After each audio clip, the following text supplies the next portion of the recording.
Hello friends, welcome to my YouTube channel. तो आज की इस वीडियो में रीजनिंग के मोस्ट इंपॉर्टेंट क्वेश्चन को हम बताएंगे जो आपका आगामी सभी परीक्षाओं के लिए अति महत्वपूर्ण है। तो आइए हम सभी प्रमुख प्रश्नों को बनाते हैं। प्रश्न संख्या 1, दिए गए प्रश्न में संबंधित संख्या ज्ञात कीजिए। यहाँ प्रश्न में क्या दिए हुए है, 8 का संबंध 65 से है, तो 9 का संबंध इन चारों ऑप्शन में किससे होगा। तो चलिए हम लोग इसको बनाते हैं। इसको बनाने के लिए ज़्यादा कुछ नहीं करना है, 8 का स्क्वायर कर देना है। 8 का जब हम लोग स्क्वायर कर देंगे तो 8 गुने 8 कितना हो जाएगा जी, 8 8 64 हो जाता है। लेकिन यहाँ तो 65 दिए हुए, तो हम लोग क्या करेंगे जी, इस 64 में एक जोड़ देंगे। इस 64 में जब हम लोग एक जोड़ देंगे तो कितना हो जाएगा जी, 65 हो जाएगा। अब यहाँ देखिए 65 आ गया। उसी प्रकार से हम लोग क्या करेंगे जी, 9 का भी स्क्वायर कर देंगे। 9 का स्क्वायर कर देंगे तो 9 गुने 9 हो जाएगा। 9 9 कितना हो जाएगा जी, 81 हो जाएगा। अब इस 81 में भी हम लोग क्या करेंगे जी, एक जोड़ेंगे, क्योंकि यहाँ 64 आया तो हम लोग यहाँ एक जोड़े हैं।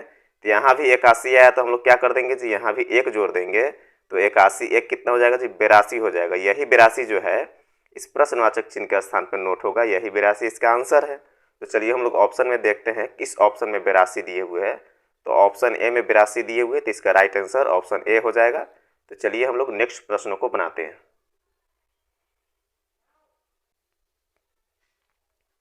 प्रश्न संख्या 2, दी गई आकृति में x युक्त फलक के विपरीत क्या आएगा। तो चलिए इस प्रश्न को बनाते हैं। प्रश्न क्या कह रहा है, x के विपरीत जो है कौन सा लेटर आएगा। तो चलिए हम लोग प्रश्न में देखते हैं। यहाँ x दिए हुए है, यहाँ x के विपरीत में कौन सा लेटर आएगा, जो तीसरे स्थान पर होगा वो x के विपरीत में आएगा। तो x प्रथम स्थान पे है और सेकेंड स्थान पर n है और तीसरे स्थान पर o है। तो x के विपरीत जो है यहाँ कौन आया, x के विपरीत o आ गया। तो चलिए हम लोग यहाँ लिख देते हैं, x के विपरीत कौन आ गया जी, o आ गया। अब आगे हम लोग इसमें देखते हैं, इस n के विपरीत कौन आ जाएगा जी, n के तीसरे स्थान पे जो है यहाँ r दिए हुए हैं। तो n के विपरीत पर कौन आ गया जी, n के विपरीत r आ गया। तो चलिए हम लोग n के विपरीत यहाँ r लिख देते हैं। अब इसमें कौन बच गया जी, अब जो है इसमें यहाँ p बच गया। इस p के विपरीत कौन हो जाएगा जी, p के तीसरे स्थान पर z है, तो p के विपरीत z हो जाएगा। तो चलिए यहाँ p के विपरीत हम लोग z लिख दिए। अब प्रश्न में देखिए, प्रश्न क्या कह रहा है, प्रश्न में कह रहा है कि x के विपरीत कौन सा लेटर आएगा। तो हम लोगों ने यहाँ देखे हैं कि x के विपरीत कौन सा लेटर आया जी, x के विपरीत o आया है। यहाँ दिए हुए है x के विपरीत o। तो चलिए हम लोग ऑप्शन में देखते हैं किस ऑप्शन में o दिए हुए है। तो ऑप्शन ए में n है, ऑप्शन बी में o है। तो इसका राइट आंसर ऑप्शन बी हो जाएगा। तो चलिए हम लोग नेक्स्ट प्रश्नों को बनाते हैं। प्रश्न संख्या 3, दो संख्याओं 3 और 6 को आपस में बदलने पर दिए गए व्यंजक का मान क्या होगा। तो यह भी प्रश्न जो है बहुत ही महत्वपूर्ण प्रश्न है। तो चलिए इसको हम लोग बनाते हैं। यहाँ एक समीकरण दिया हुआ है, इसी समीकरण में क्या करना है जी, इस 3 और 6 को आपस में बदल देना है। 3 जहाँ दिया हुआ रहेगा वहाँ हम लोग 6 कर देंगे, और जहाँ 6 दिए हुआ रहेगा वहाँ हम लोग 3 कर देंगे। चलिए हम लोग समीकरण देखते हैं। जहाँ 3 दिए हुए वहाँ हम लोग क्या कर देंगे जी, वहाँ हम लोग 6 कर दिए, जहाँ 6 दिए हुए हैं वहाँ हम लोग 3 कर दिए। अब हम लोगों को नया समीकरण यहाँ प्राप्त हो गया। चलिए नया समीकरण हम लोग लिख देते हैं। 12 गुने क्या हो जाएगा जी, 6 डिवाइड 3 प्लस 8 माइनस 2 हो जाएगा। अब इसी को हम लोग क्या कर देंगे जी, हल कर देंगे तो इसका आंसर आ जाएगा। तो इसको बनाने के लिए बोर्ड मास के नियम पर बनाना होता है, BODMAS। इसी नियम पर इसको हम लोग क्या करेंगे जी, बनाएंगे। तो यहाँ हम लोग देख रहे हैं कि सिंबल में ब्रैकेट और ऑफ कहीं भी नहीं दी हुई, तो इसका हम लोग काम नहीं करेंगे। हम लोग डिवाइड से शुरू करेंगे। हम लोग सबसे पहले डिवाइड का काम करेंगे। तो चलिए हम लोग इसको बनाते हैं। 12 गुने क्या हो जाएगा जी, 3 दूनी 6 हो जाएगा, यहाँ 2 हो जाएगा प्लस 8 माइनस 2। अब हम लोग क्या कर देंगे जी, अब मल्टीप्लाई का काम करेंगे। तो यहाँ 12 गुने 2 दिए हुए, तो 12 दूनी 24 हो जाएगा प्लस 8 माइनस 2। अब हम लोग क्या कर देंगे जी, 24 और 8 को जोड़ देंगे। मल्टीप्लाई के बाद एडिशन का काम करते हैं। तो 24 और 8 को जोड़ते हैं तो 32 हो जाता है, 32 माइनस 2। अब हम लोग क्या कर देंगे जी, 32 में से माइनस 2 घट कर देंगे तो 30 हो जाएगा। यही 30 जो है इसका राइट आंसर हो जाएगा। तो चलिए हम लोग ऑप्शन में देखते हैं किस ऑप्शन में 30 दिए हुए हैं। तो ऑप्शन ए में 12 है, ऑप्शन बी में 18 है, ऑप्शन सी में 30 है। इसका राइट आंसर ऑप्शन सी हो जाएगा। तो चलिए हम लोग नेक्स्ट प्रश्नों को बनाते हैं।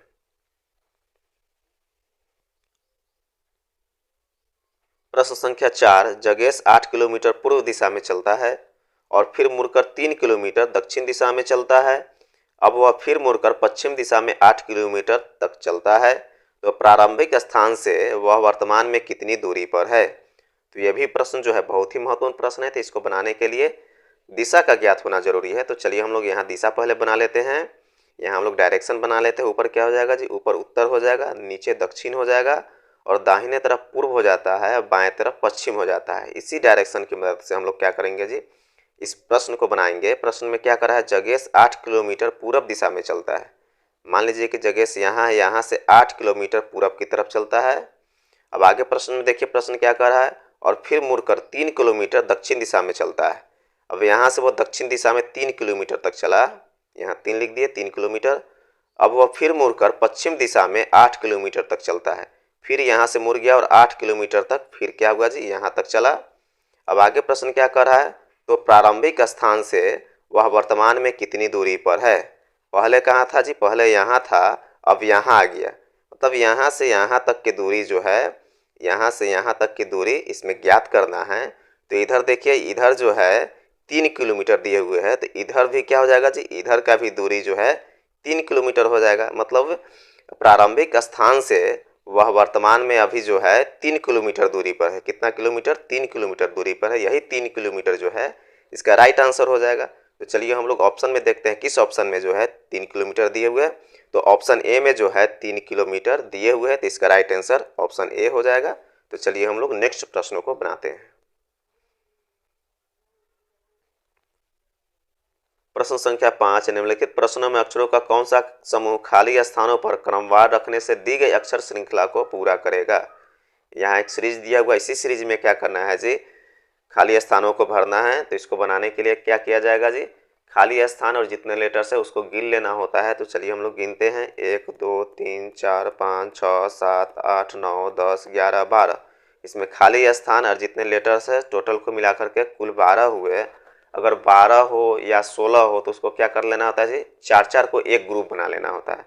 तो खाली स्थान और लेटर्स को मिला करके 4 को हम लोग क्या कर लेते हैं, एक ग्रुप बना लेते हैं।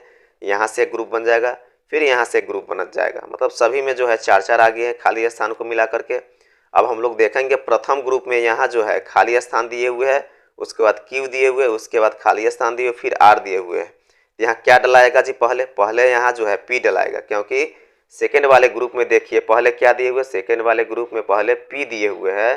तो यहाँ भी हम लोग क्या कर देंगे जी, पी डाल देंगे। उसके बाद क्यू है और उसके बाद यहाँ खाली स्थान है। फिर थर्ड वाले ग्रुप में देखिए लास्ट से सेकेंड वाले पर कितना है जी, क्यू है। लास्ट से सेकेंड वाले पे जो है क्यू है, तो यहाँ जो है आर के पहले यहाँ क्यू डला जाएगा। फिर हम लोग अब क्या कर देंगे जी, यहाँ जो है अब पी डबल क्यू आर के रूप में जो है इस दोनों ग्रुप को हम लोग पूरा करेंगे। तो यहाँ पी क्यू दिए हुए तो हम लोग यहाँ क्या डाल देंगे जी, फिर क्यू डाल देंगे, फिर आर हो गया लास्ट में। यहाँ शुरू में क्या हो जाएगा जी, शुरू में पी हो जाएगा, क्योंकि फर्स्ट ग्रुप और सेकेंड ग्रुप में शुरू में पी दिए हुए, तो पी हम लोग डाल देंगे। फिर पी डबल क्यू हो गया, लास्ट में क्या हो जाएगा जी, लास्ट में आर डलाएगा, क्योंकि प्रथम ग्रुप में लास्ट में आर है, सेकेंड ग्रुप में लास्ट में आर है, तो यहाँ भी आर डाल देंगे। अब हम लोग क्या किए हैं इसमें जी, कौन कौन से लेटर्स डाले हैं उसको हम लोग लिख लेते हैं। पी डाले हैं, फिर क्यू डाले हैं, फिर क्यू डाले हैं, फिर पी डाले हैं, फिर आर डाले हैं। तो हम लोगों को कौन कौन सा लेटर्स यहाँ प्राप्त हुआ जी, P double Q P R, यही जो है इसका राइट आंसर हो जाएगा। तो चलिए हम लोग ऑप्शन में देखते हैं किस ऑप्शन में P double Q P are दिए हुए हैं। तो ऑप्शन ए में P double Q P are दिए हुए हैं, तो इसका राइट आंसर ऑप्शन ए हो जाएगा। तो चलिए हम लोग नेक्स्ट प्रश्नों को बनाते हैं।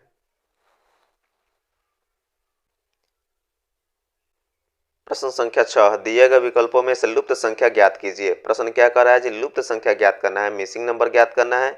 मिसिंग नंबर कहाँ पे, इस प्रश्नवाचक चिन्ह के स्थान पे मिसिंग नंबर है, यहीं पे हम लोग को आंसर ज्ञात करना है। तो चलिए हम लोग इसको बनाते हैं। इसको बनाने के लिए क्या करेंगे जी, इसको बनाने के लिए यहाँ 136 दिए हुए है, यहाँ 17 दिए हुए। इस 136 में 17 से क्या कर देंगे जी, भाग कर देंगे। तो चलिए हम लोग यहाँ 136 बटे कितना लिख देते हैं, 17 लिख देते हैं। ये कितना से कट जाएगा, 8 से कट जाएगा। कितना आया, 8 आया। देखिए यहाँ प्रश्न में 8 दिए हुए हैं। फिर उसी प्रकार से हम लोग क्या करेंगे जी, यहाँ 104 दिए हुए, फिर यहाँ 8 दिए हुए। इस 104 में क्या कर देंगे जी, 8 से हम लोग भाग दे देंगे। चलिए हम लोग यहाँ 104 बटे कितना लिख देते हैं, 8 लिख देते हैं। ये कितना से कट जाएगा जी, 13 8 104 होता है। कितना से कट जाएगा जी, 13 8 104। देखिए यहाँ प्रश्न में 13 दिए हुए। सेम विधि हम लोग यहाँ अप्लाई कर देंगे जी। 171 में हम लोग 19 से भाग दे देंगे। क्या कर देंगे जी, 171 में 19 से जब हम लोग भाग दे देंगे, तो चलिए हम लोग यहाँ अलग भाग दे करके देखते हैं। यहाँ लिखते हैं, कितना लिखेंगे जी 171/19। कितना से ये कट जाएगा जी, ये जो है 9 से कट जाएगा, 19 9 171 होता है। कितना से कट जाएगा, 9 से कट जाएगा। यही 9 जो है इस प्रश्नवाचक चिन्ह के स्थान पे आएगा, यही 9 इसका राइट आंसर हो गया। तो चलिए हम लोग ऑप्शन में देखते हैं किस ऑप्शन में 9 दिए हुए हैं। तो ऑप्शन ए में 7 है, ऑप्शन बी में 9 है, तो इसका राइट आंसर ऑप्शन बी हो जाएगा। इस प्रश्न में ज़्यादा कुछ नहीं किए हुए, क्या किए हुए जी, इस 136 में जो है 17 से भाग कर दिया, तो 17 8 136, ये 8 आ गया। उसी प्रकार से क्या किए यहाँ जी, 104 में जो है 8 से भाग दे दिया, तो 13 8 104 होता है, 13 आ गया यहाँ। उसी प्रकार से हम लोगों ने क्या किए हैं जी, 171 में जो है 19 से भाग कर दिए हैं, तो 19 9 171 होता है, तो इसलिए यहाँ 9 आ गया, प्रश्नवाचक चिन्ह के स्थान पर 9 आ गया। यही 9 जो है इसका राइट आंसर हो गया। तो चलिए हम लोग नेक्स्ट प्रश्नों को बनाते हैं। प्रश्न संख्या 7, निम्नलिखित व्यंजक में यदि प्लस और मल्टीप्लाई तथा माइनस और डिवाइड को आपस में बदल दिया जाए तो व्यंजक का मान क्या होगा। यहाँ एक समीकरण दिया हुआ है, इसी समीकरण में क्या करना है जी, सिंबल को बदलना है। देखिए यहाँ प्लस दिए हुए है, उसको मल्टीप्लाई के रूप में बदल देना है, प्लस को मल्टीप्लाई के रूप में और मल्टीप्लाई को प्लस के रूप में। फिर उसी प्रकार से माइनस यहाँ डिवाइड दिए हुए, तो माइनस को हम लोग डिवाइड के रूप में बदल देंगे और डिवाइड को माइनस के रूप में बदल देंगे। चलिए हम लोग समीकरण में जहाँ प्लस दिए हुए वहाँ हम लोग क्या कर देंगे जी, मल्टीप्लाई कर देंगे। यहाँ प्लस दिए हुए तो वहाँ मल्टीप्लाई कर देंगे, और जहाँ मल्टीप्लाई दिए हुए रहेगा वहाँ हम लोग प्लस कर देंगे। मल्टीप्लाई यहाँ दिए हुए तो यहाँ हम लोग प्लस कर दिए। अब यहाँ देखिए जहाँ माइनस है वहाँ हम लोग डिवाइड कर देंगे, जहाँ माइनस है वहाँ हम लोग डिवाइड कर दिए, और जहाँ डिवाइड है वहाँ हम लोग माइनस कर देंगे। यहाँ डिवाइड है तो हम लोग यहाँ क्या कर दिए जी, यहाँ माइनस कर दिए। अब हम लोग को नया समीकरण यहाँ मिल गया, तो चलिए हम लोग नया समीकरण लिखते हैं। 9 गुने क्या हो जाएगा जी, 2 हो जाएगा, -5 + 4 डिवाइड 2 बराबर यहाँ हो जाएगा क्वेश्चन मार्क। अब इसी को हम लोग क्या करेंगे जी, हल करेंगे। तो इसको बनाने के लिए बोर्ड मास के नियम पर बनाना होता है, BODMAS, इसी नियम पर हम लोग इसको क्या करेंगे जी, बनाएंगे। तो हम लोग देख रहे हैं कहीं भी सिंबल ब्रैकेट और ऑफ कहीं भी नहीं दिए, तो इसका हम लोग काम नहीं करेंगे। हम लोग डिवाइड से हम लोग इसका काम करेंगे, डिवाइड से शुरू करेंगे। तो चलिए हम लोग इसको बनाते हैं, 9 गुने 2 -5 प्लस क्या हो जाएगा जी, अब यहाँ देखेंगे 2 दूनी 4, यहाँ 2 हो जाएगा। अब फिर हम लोग डिवाइड का काम कर दिए तो अब मल्टीप्लाई का काम कर देंगे। तो 9 दूनी कितना हो जाएगा जी, 18 हो जाएगा, -5 + 2 हो जाएगा। तो अब देखिए यहाँ क्या हो जाएगा जी, अब इसमें जो है मल्टीप्लाई के बाद एडिशन का काम होगा। तो प्लस फॉर्म में 18 और 2 है, तो 18 + 2 कितना हो जाएगा जी, 20 हो जाएगा, -5। अब यहाँ क्या कर देंगे जी, 20 में से जब हम लोग 5 घटाएंगे तो 15 आएगा। यही 15 जो है इसका राइट आंसर हो गया। तो चलिए हम लोग ऑप्शन में देखते हैं किस ऑप्शन में 15 दिए हुए।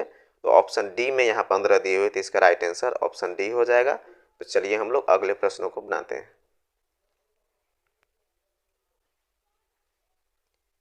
प्रश्न संख्या 8, नीचे दिए गए प्रश्न का सही व्यवहारिक ज्ञात करें। यहाँ प्रश्न में क्या क्या दिए हुए हैं, यहाँ भिंडी दिए हुए हैं, फिर यहाँ सेब दिए हुए हैं, फिर यहाँ फल दिए हुए हैं। इसी तीनों के बीच में देखना है तीनों जो है आपस में किस प्रकार से संबंधित है। तो हम लोग यहाँ देख रहे हैं ये जो फल है, फल के अंतर्गत कौन आ जाएगा जी, फल के अंतर्गत जो है ये सेब आ जाएगा। लेकिन ये भिंडी फल नहीं होता, ये तो सब्जी है, तो भिंडी जो है फल के अंतर्गत नहीं आएगा। तो इसमें कॉमन क्या हो जाएगा जी, इसमें कॉमन फल है, तो हम लोग फल का एक सर्कल बना लेंगे। इसी फल के अंतर्गत कौन आ जाएगा जी, ये सेब आ जाएगा। तो फल के अंतर्गत हम लोग सेब का यहाँ सर्कल बना लिए, लेकिन भिंडी तो अलग है, तो भिंडी का अलग सर्कल बनेगा। तो यहाँ इस प्रकार का व्यवहारिक बन रहा है। तो देखिए किस ऑप्शन में जो है इस प्रकार का व्यवहारिक दिख रहा है। तो ऑप्शन डी में जो है इस प्रकार का व्यवहारिक दिख रहा है, तो इसका राइट आंसर ऑप्शन डी हो जाएगा। तो चलिए हम लोग नेक्स्ट प्रश्नों को बनाते हैं।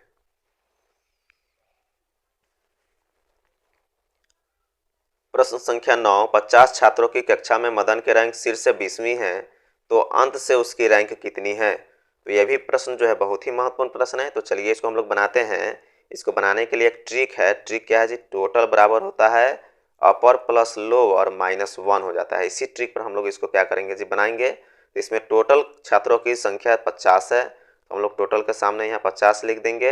अपर से शीर्ष से इसमें छात्र कितनी रैंक है जी, शीर्ष से जो है मदन 20वीं रैंक पर है, तो हम लोग अपर के जगह पर 20 यहाँ लिख देंगे, प्लस नीचे का मान नहीं पता है तो हम लोग एल लिख देंगे, -1 कर देंगे। अब हम लोग क्या कर देंगे जी, 50 बराबर से इधर 20 आ जाएगा तो माइनस में हो जाएगा, और प्लस क्या हो जाएगा जी, +1 हो जाएगा बराबर एल हो जाएगा। अब हम लोग क्या कर देंगे जी, 50 और 1 को जोड़ देंगे तो 51 हो जाएगा, -20 अब बराबर क्या हो जाएगा जी एल।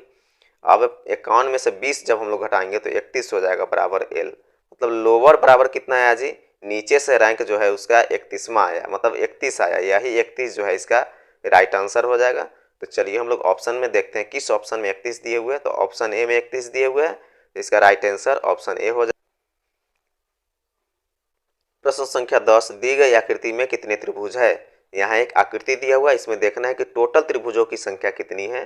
तो चलिए हम लोग इसको बनाते हैं। ये भी प्रश्न जो है बहुत ही महत्वपूर्ण प्रश्न है, जिसमें हम लोग देखेंगे कि इस बीच वाले फिगर को इसको देखते हैं हम लोग कि इसमें जो है टोटल त्रिभुजों की संख्या कितनी होती है। तो इसको बनाने के लिए हम लोग क्या करेंगे जी, टोटल खंडों को हम लोग छोटे छोटे खंडों को गिन लेंगे। तो चलिए हम लोग गिनते हैं 1 2 3 4 5 6 7 8।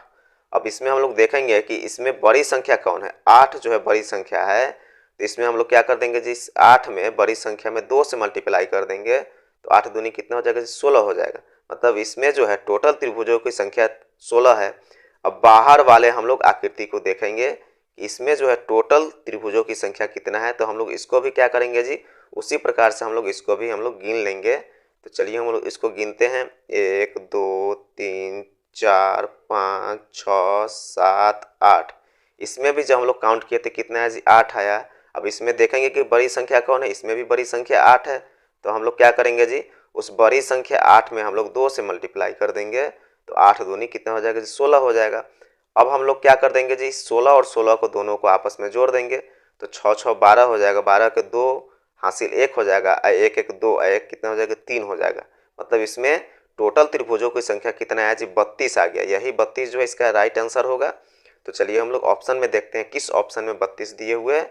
तो ऑप्शन ए में 35 है, ऑप्शन बी में 32 है, तो इसका राइट आंसर ऑप्शन बी हो जाएगा। तो इस वीडियो में जो भी हम प्रश्न डाले हुए सभी प्रश्न जो है परीक्षाओं से रिलेटेड प्रश्न है, कोई भी आउट ऑफ प्रश्न नहीं है। तो आप लोग एक एक करके सभी प्रश्नों को जरूर देखिएगा। अगर आप लोग के वीडियो पसंद आया तो एक लाइक और सब्सक्राइब जरूर कर दें।